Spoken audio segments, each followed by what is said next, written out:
Welcome po sa Cooking Alasen. Ang gagawin naman po natin ngayon ay no-bake chocolate cake.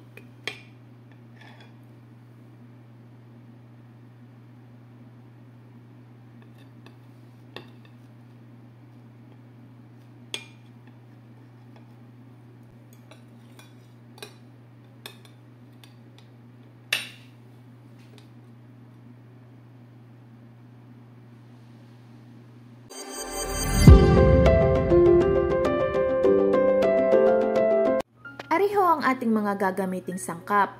1 cup ng all-purpose flour, 1/2 cup ng white sugar, 1 tablespoon ng baking powder, 18 grams ng cocoa powder,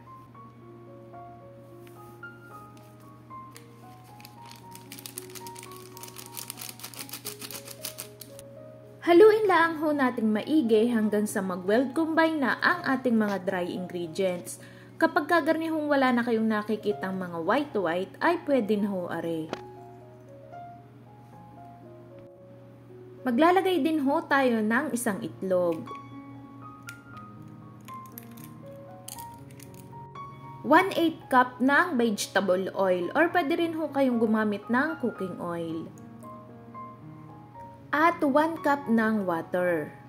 Para ho dark na dark yung kalalabasan ng inyong chocolate cake, much better ho na tubig ho yung inyong gamitin kaysa ho gatas. Haluin lang ho nating maigi hanggang sa maging garni na ho yung kanyang texture. Kailangan ho ay wala kayong makikita na buo-buo. Kung meron pa ho ay i-continue na lang ang inyong paghalo.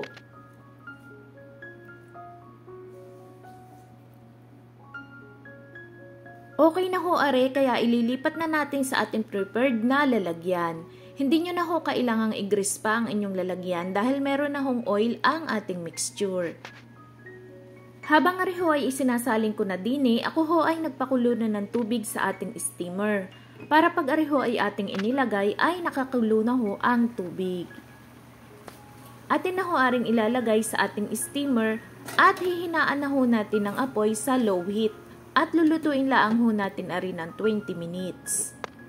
After 20 minutes, inyo na hong itutpick check kung luto na ho yung ilalim. Inyo muna ho aring palalamigin bago ho ninyo i-unmold. Ari na ho yung pinalamig natin na chocolate cake. Kung makikita nyo ho ay dark na dark yung kanyang kulay.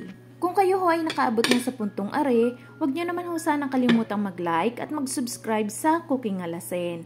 At i-hit ang notification bell para updated kayo sa mga bago nating upload na recipe. Mura na, masarap pa. Ariho ang aking gagamiting chocolate ganache. Ariho ay binili ko laang. Pero kung wala ho kayong garni, pwede naman din ho yung mga Nutella. Or pwede ho magtunaw kayo ng chocolate bar.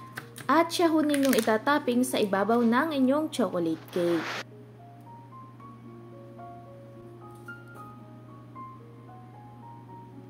I-spread nyo lang ho ari sa ibabaw at sa paligid ng ating chocolate cake.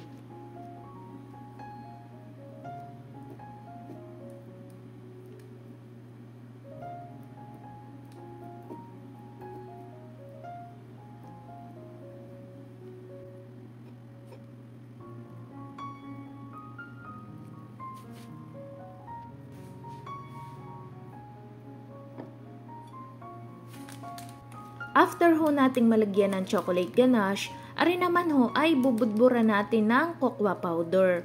Or pwede rin ho kayong gumamit ng Milo powder.